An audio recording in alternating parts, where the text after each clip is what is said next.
There's this analog horror that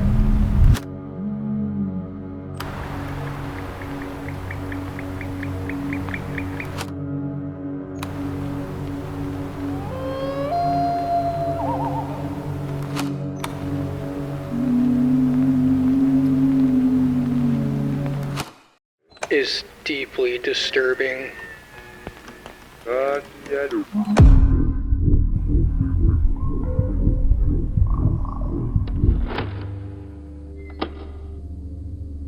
I wanted to understand what was happening. People don't go missing for no reason. But after weeks of research, I realized my fate would be the same.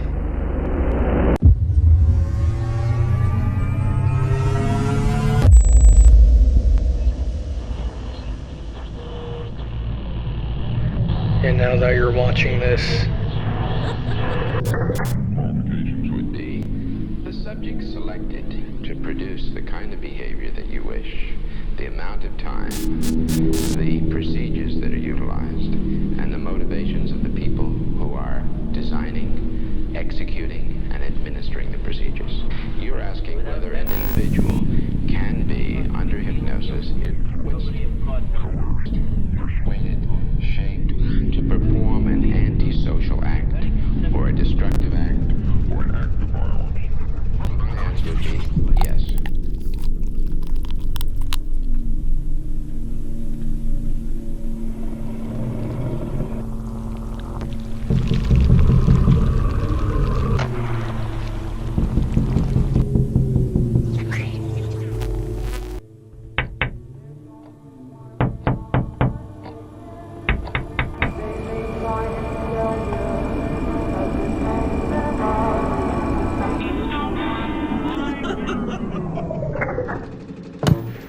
you're its next target.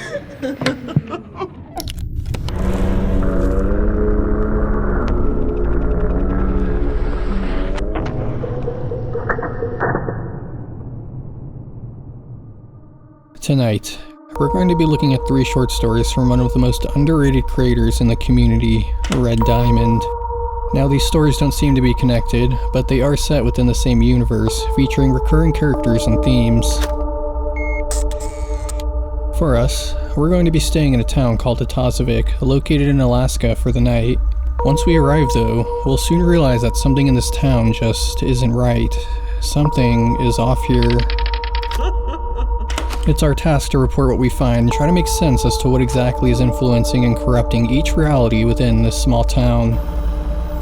But before we get started, I highly recommend you go check out the videos for yourself first, and then come back here for the things you may have missed, because there's a lot of hidden references that make each story unique and stand out on its own. We're about to dive into something I truly find special.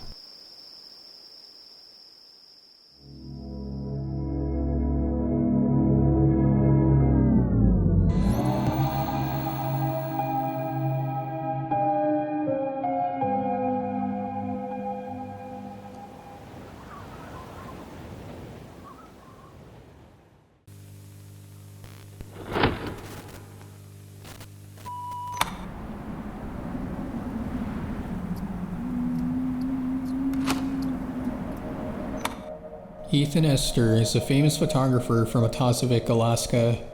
On December 5th, 1986, his wife, Martha Esther, reported that her husband was showing a strange obsession with circles. He would constantly draw the shapes on the walls of their basement.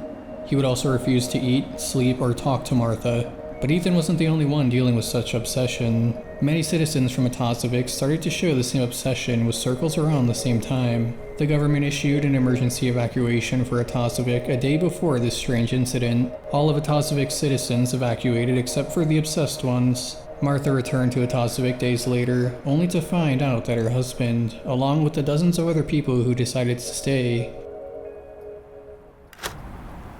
was gone.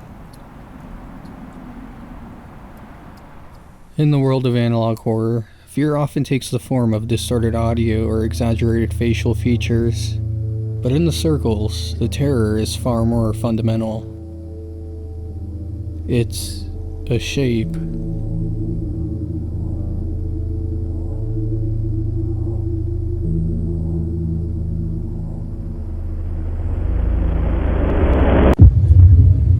We're introduced to the town of Atosavik through the lens of a famous photographer, Ethan Esther. Welcome to Atosavik, the town where I live. What you're about to see is my town's haunting. We are not haunted by ghosts or monsters, but by simple shapes.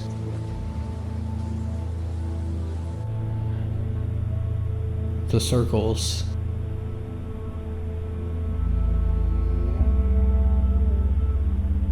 They come every once in a while, and when they do, we evacuate the town.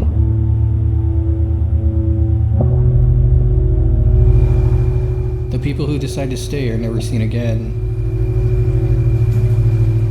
They will come in 5 days.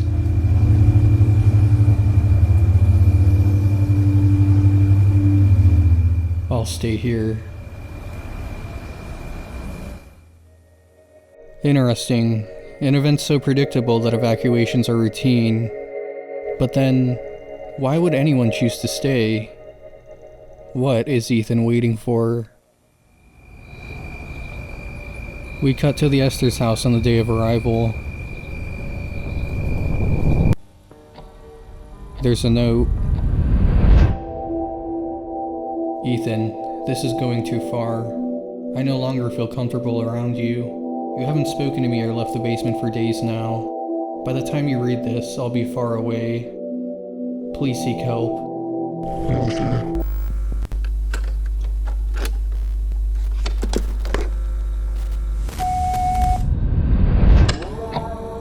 Ethan isn't just waiting, he's obsessing.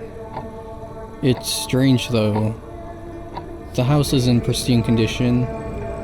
Everything seems fine until we're revealed the source of his fixation.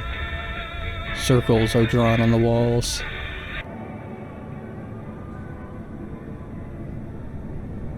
We enter the basement and Ethan is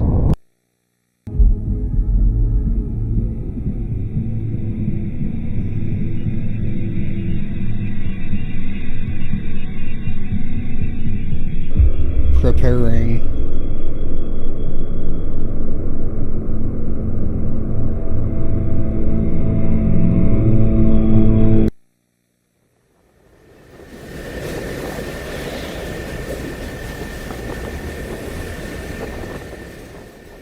It's now night.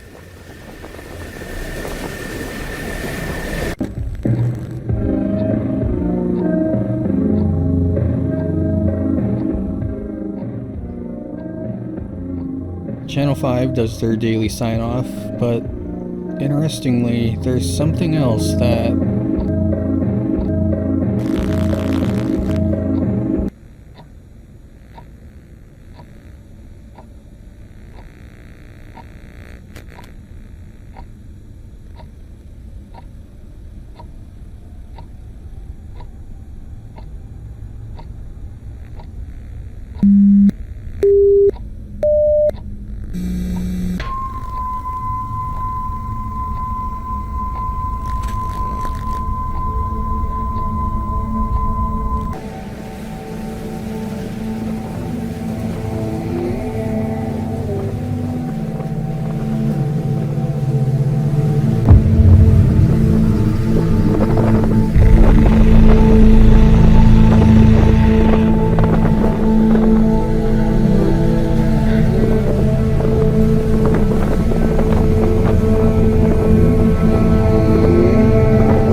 they have been expecting him. It's what Ethan's been waiting for, and he's been waiting far too long.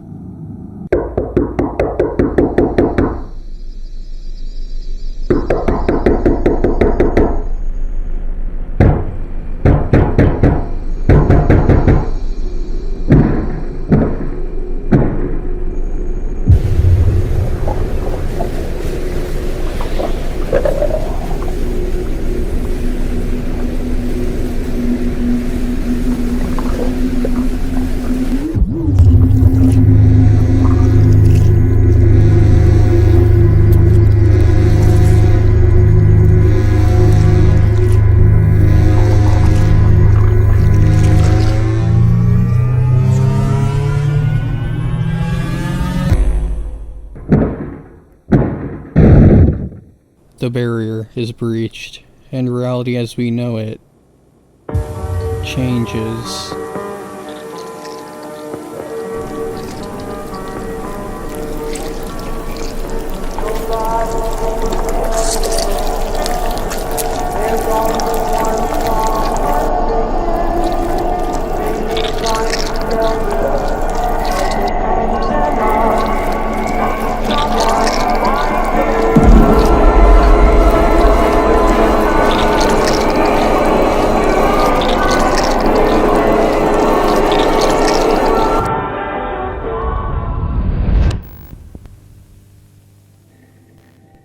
There's a big reference overall within this story that points to Junji Ito's psychological horror manga, Uzumaki.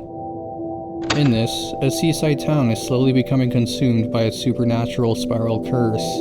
The people here are either obsessed with them to the point they become them, or the complete opposite. It terrifies them. As we just witnessed, these same elements are at play within this story. The circle has cursed the town of Atazavik and slowly but inevitably consumes and transforms the people who decide to stay. Ethan, in his decision to stay, becomes the prime example of this assimilation, moving from human fear to happiness within the circle's embrace. But his happiness isn't what you think.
It's the contentment of being part of a larger consciousness, and he's now found peace in surrendering to the unknown. Ethan is now nothing but a component of the circle phenomena. It's all a cycle of destruction and rebirth, a continuous process, hinting that this might be only one instance of these strange events. Those who stay don't just disappear, they become part of the circles.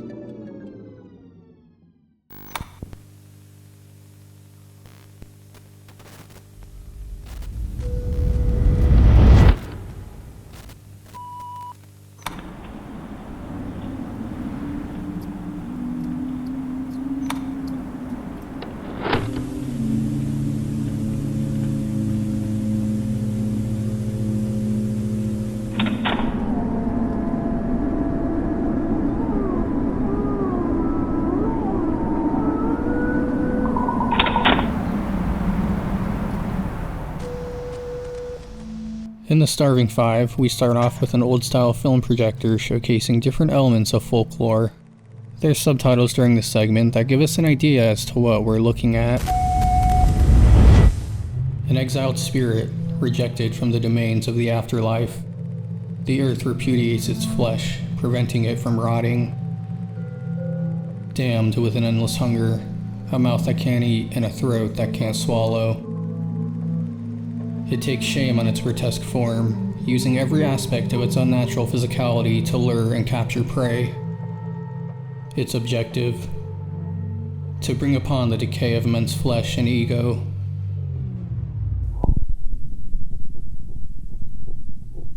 There is a place, December 21st.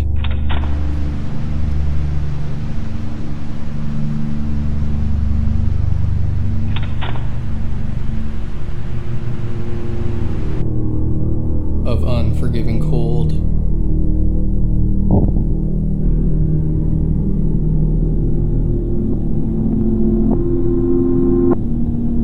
We're shown a cabin of desperate cruelty. A snowed-in car. Is anyone home? We are starving. The engine is dead. A flimsy wooden shelter keeps us away from the snow. There is, but something seems very wrong here. Heat escapes through the cracks. Our skin hardens.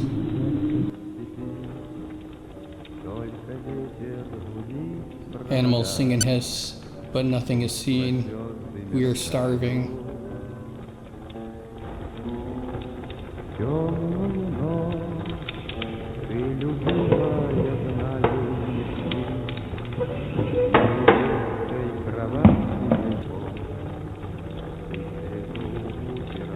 Gary heard his lover's call. Natasha followed him blindly. Alex dreams unquietly.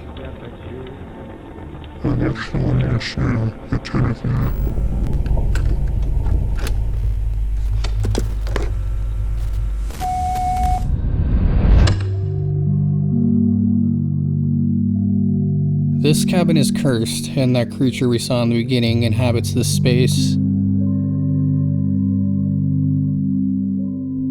It's a predator that feeds on hope, warmth, and sanity.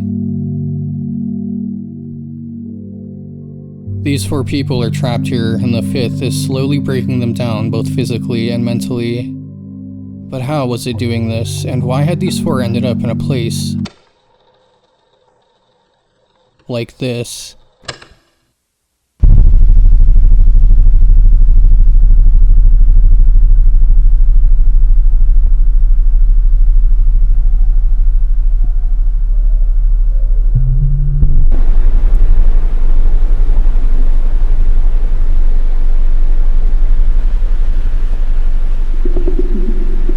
It taunts you.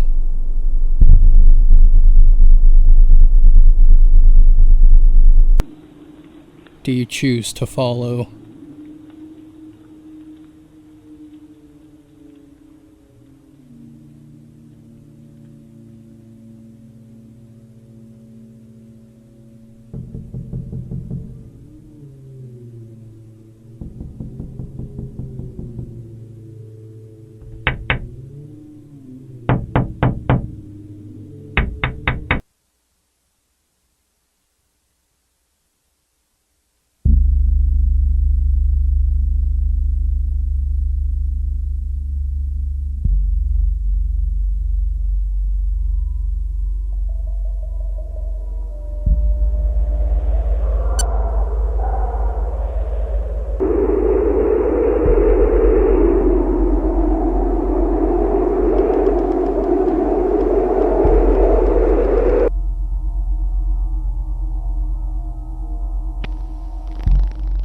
We cut back 4 days prior and were met with a phone call giving us a clue as to how they found themselves confined to the cabin.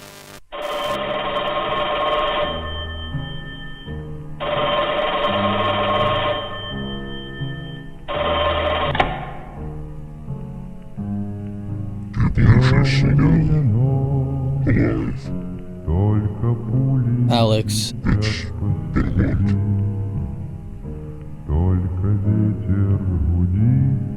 She is dead. This city is hostile. All it takes is one detour, a miscalculated step, and you're gone. But Gary still has, albeit naive and delusional, hope that we can still find her, and who would dare to take that away from him? This is the least we can do. I suppose. We will look for nothing and find nothing, and somehow that's a person on the pain. Perhaps. People disappear and are forgotten year after year, and everyone turns away because they fear the truth.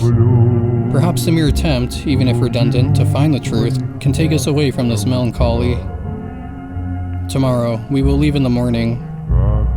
Natasha will give us a ride.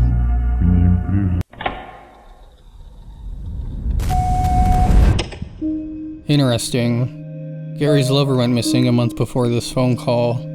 Alex, the unconscious dreamer, and the person who watches the snow attentively, wanted to help their friend Gary find his missing wife. They leave the morning after the call and encounter a heavy snowstorm, forcing them to search for shelter. But things did not go as planned, and we're now left watching what happened to each person that night, all through the eyes of...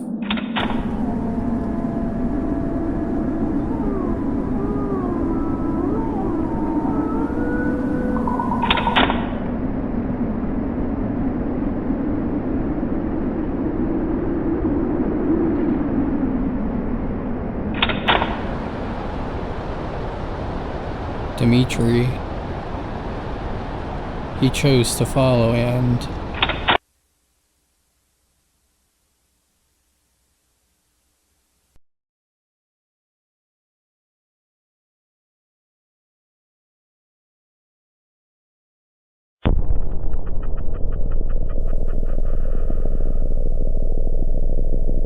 He's met with the body of Gary.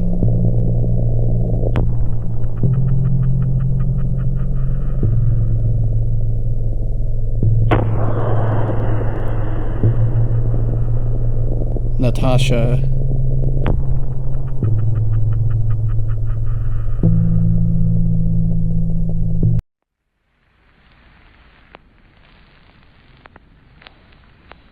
And Alex, leaving Dimitri to find out he had just made the same mistakes they did.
He chose to follow.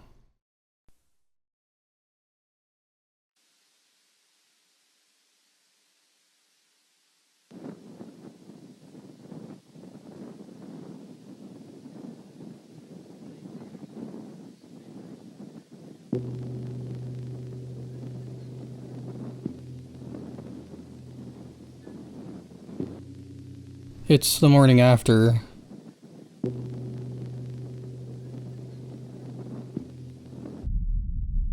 We're back inside, but something has changed.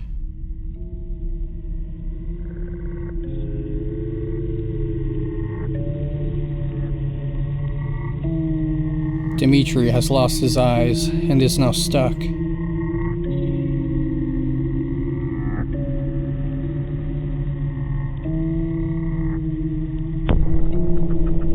Stuck in an eternal dance of starvation with this creature.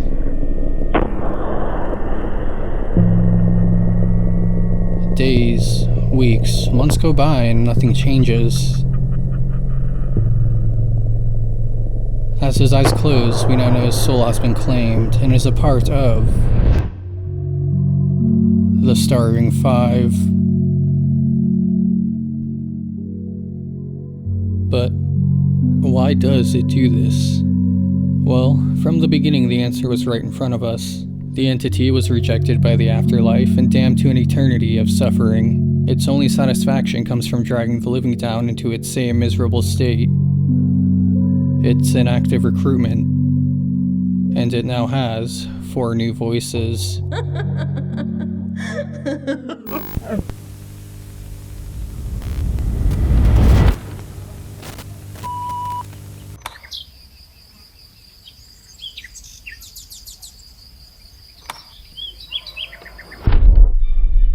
Our last tape for tonight revolves around something very unexpected.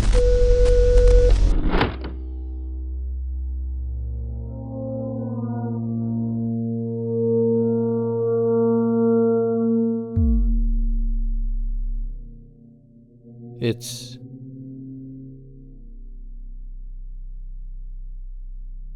a flower.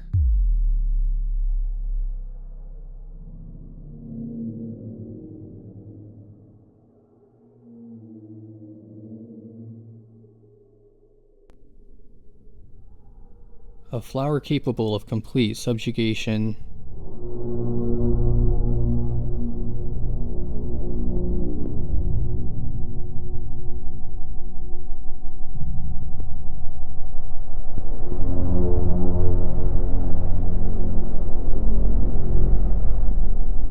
Our location remains the same.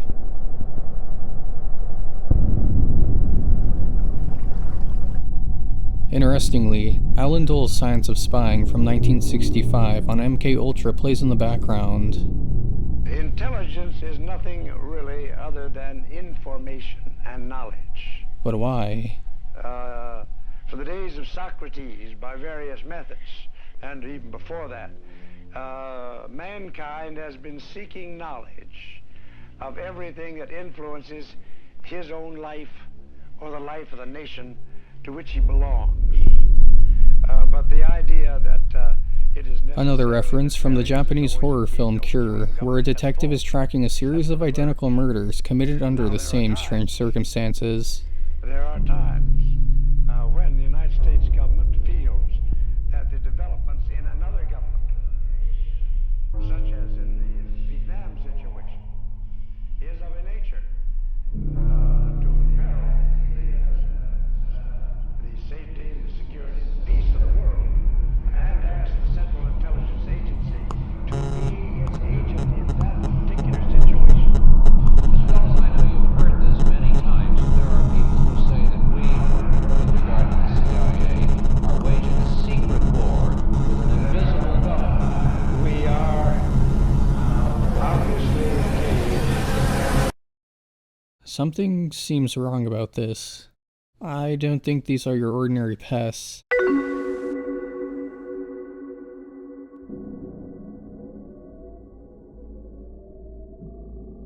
"38 years later, the Wolfgang Franz Psychiatric Facility.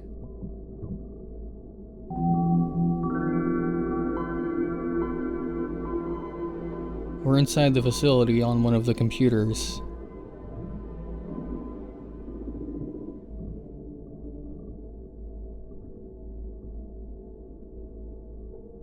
We're met with an email. She blooms again.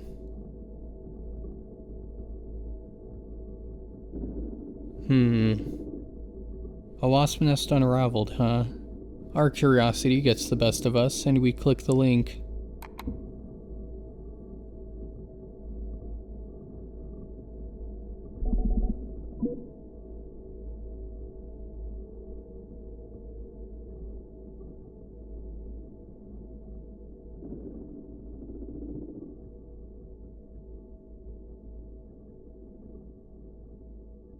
Strange. This image is the hypnosis Sasha Schneider etching 1904. It represents psychological control and the stripping away of an individual's defenses. It's pure dominance and submission. It's hypnosis. And these said pests aren't what we think.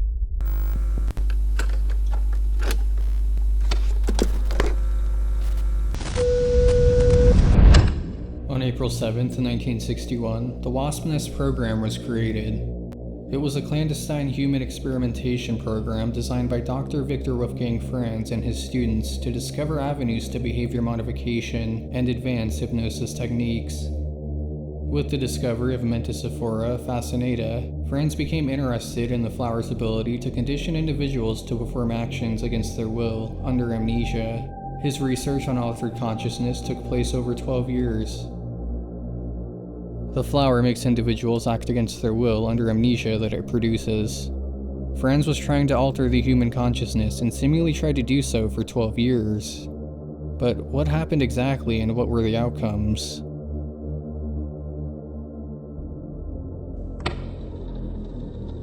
Let's watch the interview.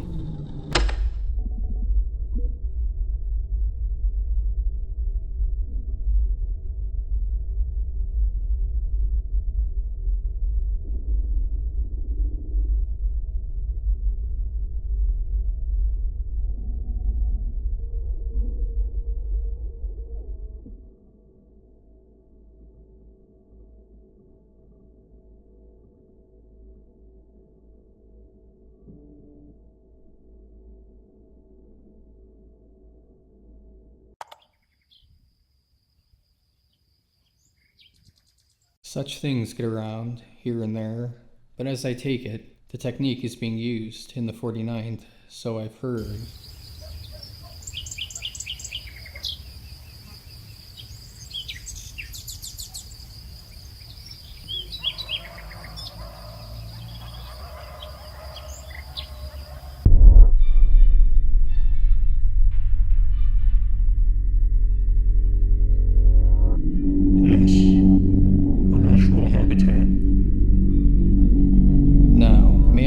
About the nasty rumors, the talks of an unwanted, unsatisfying side effect of the treatment, a slow blossoming within, so they say. We see a table with files, the Waspinist Project.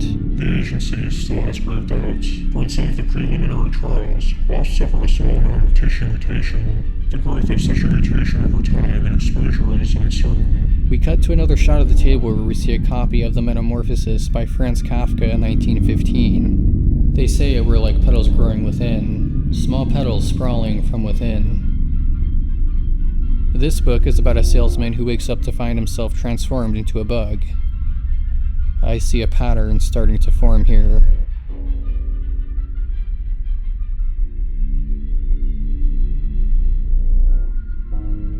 She is an intelligent, unpredictable piece of nature, a nature still otherworldly to all that must be acknowledged. She understands the mind more than any living conscious being, or not. The treatment is effective, or not.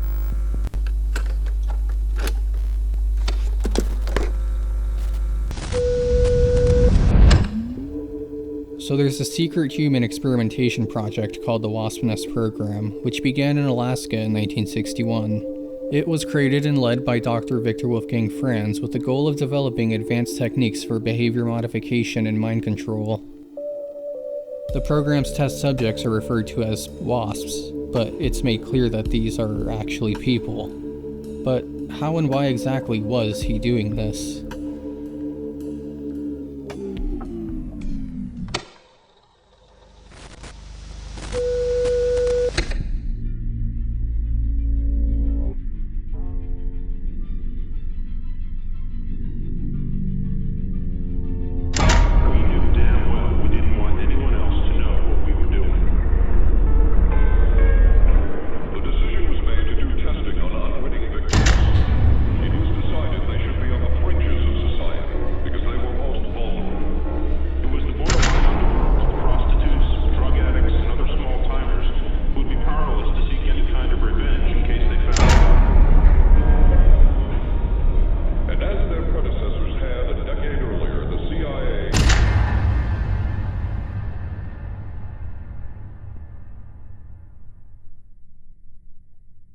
Well, let the testing begin.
This is how it was done. Each subject would be injected with this flower and then put inside a room to watch this film that induces hypnosis. The paper reads, "A state of altered attention or mental concentration in which, as in reverie or automatism, the powers of the mind are so engrossed with a single idea as to be, for the time, to render the individual unconscious of or indifferently to all other ideas, impressions, or trains of thought." James Braid introduced the term hypnosis as a psychological process resulting from prolonged fixation of a bright, shiny object or similar object of fixation. He postulated that protracted ocular fixation fatigues certain parts of the brain and caused a trance, a nervous sleep or neurohypnosis. The bright and shiny objects are the symbols we've been seeing that seem to either start or enhance the process of hypnosis. But what happens during testing if...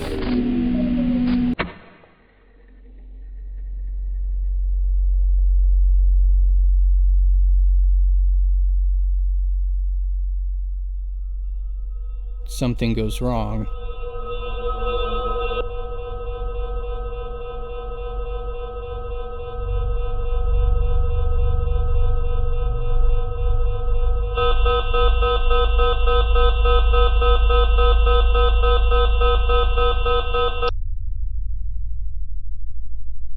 "4,043 days of treatment. Hope for a satisfactory result was extinguished in the final years of treatment. After 12 years of experimentation, no suitable candidate was created. Mutation grew exponentially in the last days of treatment, formation of tumor growths, rendering a large part of the wasp population inoperative. Following the metamorphosis incident, the program was halted indefinitely. We're now shown what it did to them.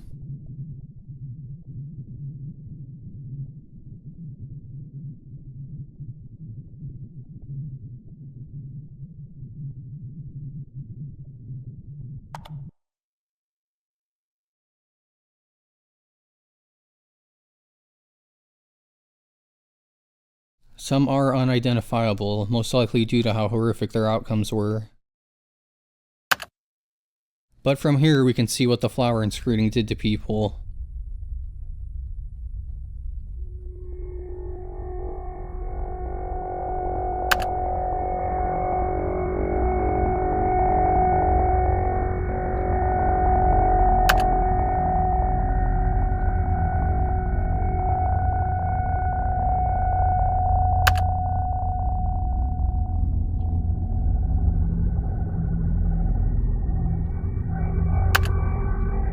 It really was the slow blossoming from within.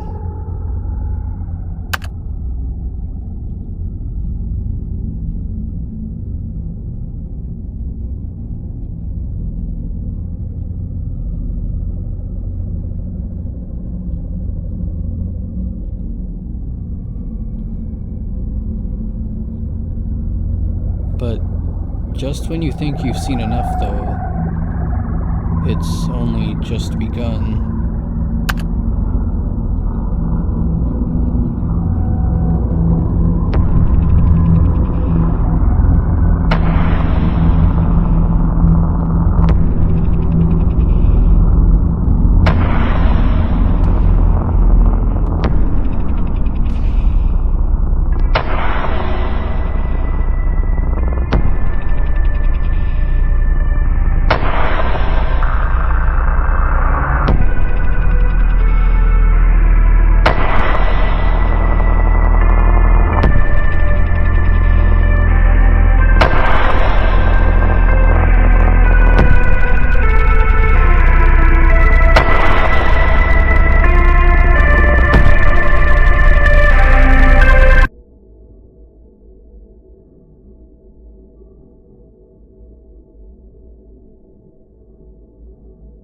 There's only one thing left to do.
the disastrous end of the Wasp Nest, Victor admitted defeat and considered the program an arrogant attempt to conceive of a nature greater than oneself.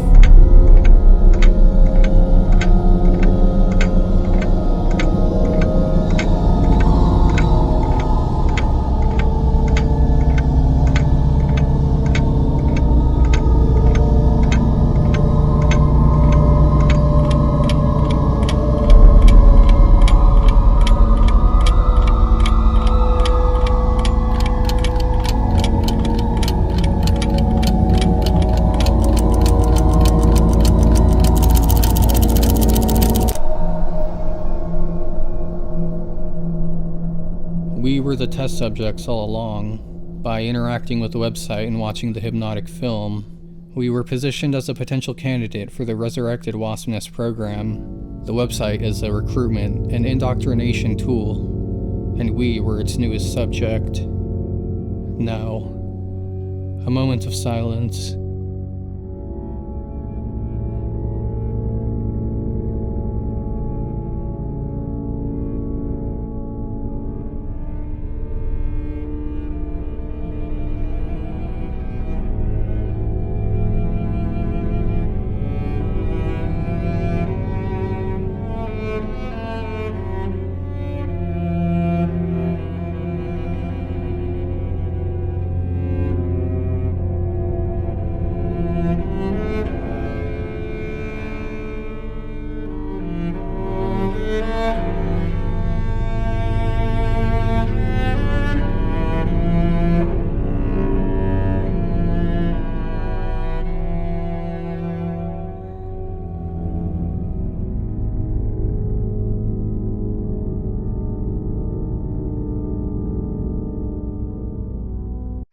In the years following the termination of the program, documentation of the Wasp Nest was destroyed.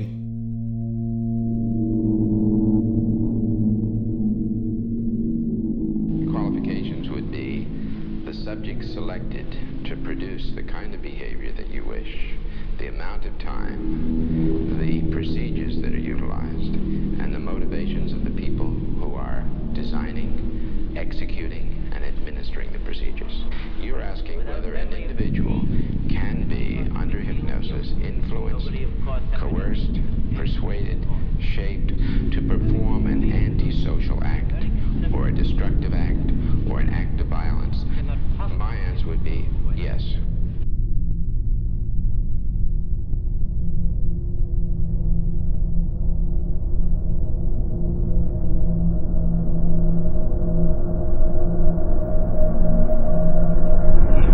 The documents were burned, but the flower blooms again.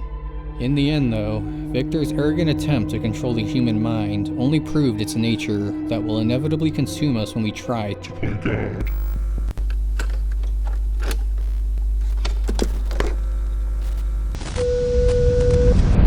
VHS Tales is content you don't find often. It's unique and has its own identity, which is hard to find in this genre nowadays. I highly recommend you go check out his channel for his other series, Oakburn Opus, and rumor has it there just might be another tape tucked away within as well. VHS Tales is really good, but Oakburn is truly Red's magnum opus. Please go watch it. I hope you enjoyed watching, and good night.